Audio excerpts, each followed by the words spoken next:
നിയമവിരുദ്ധ പ്രവർത്തനങ്ങളുടെ പേരിൽ സിഖ് ഫോർ ജസ്റ്റിസ് ഭീകര സംഘടനയുടെ നിരോധനം 5 വർഷം നീട്ടാനുള്ള കേന്ദ്ര സർക്കാർ തീരുമാനം UAPA ട്രിബ്യൂണൽ ശരിവച്ചു.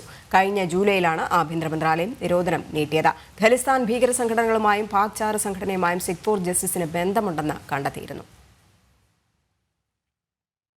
രാജ്യത്ത് നിയമവിരുദ്ധ പ്രവർത്തനങ്ങൾ നടത്തിയെന്ന് കണ്ടെത്തിയതിനെ തുടർന്നാണ് ഗുർപവൻ സിംഗ് പന്നുവിന്റെ സിഖ് ഫോർ ജസ്റ്റിസ് ഭീകര സംഘടനയെ 2024 ജൂലൈയിൽ കേന്ദ്ര സർക്കാർ വീണ്ടും 5 വർഷത്തേക്ക് നിരോധിച്ചത്. കേന്ദ്ര സർക്കാരിന്റെ വിജ്ഞാപനം ഡൽഹി ഹൈക്കോടതി ജസ്റ്റിസ് അനൂപ് കുമാർ മെൻഡിരട്ടയുടെ നേതൃത്വത്തിലുള്ള UAPA ട്രൈബ്യൂണൽ ശരിവച്ചു.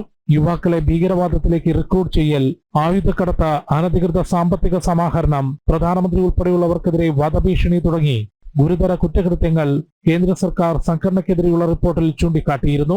ഇക്കാര്യങ്ങളിൽ വസ്തുതയുണ്ടെന്നാണ് ട്രൈബ്യൂണലിന്റെ കണ്ടെത്തൽ. സിഖ് ഫോർ ജസ്റ്റിസിന് ഖാലിസ്ഥാൻ ഭീകര സംഘടനയുമായും പാക് ചാര സംഘടനയായ ISIയുമായും ബന്ധമുണ്ടെന്ന് നേരത്തെ കണ്ടെത്തിയിരുന്നു. നിയമവിരുദ്ധ പ്രവർത്തനങ്ങളുടെ അടിസ്ഥാനത്തിൽ 2019 ജൂലൈയിലാണ് സിഖ് ഫോർ ജസ്റ്റിസിനെ കേന്ദ്ര സർക്കാർ രാജ്യസുരക്ഷ കണക്കിലെടുത്ത് ആദ്യമായി നിരോധിക്കുന്നത്. കാനഡ കേന്ദ്രീകരിച്ചുള്ള പ്രവർത്തനത്തിലൂടെ ഭാരതത്തിൽ കലാപമുണ്ടാക്കാൻ സിഖ് ഫോർ ജസ്റ്റിസ് ശ്രമിച്ചതിന്റെ റിപ്പോർട്ടുകളും അടുത്തിടെ പുറത്തു വന്നിരുന്നു. ജനം, ഡൽഹി.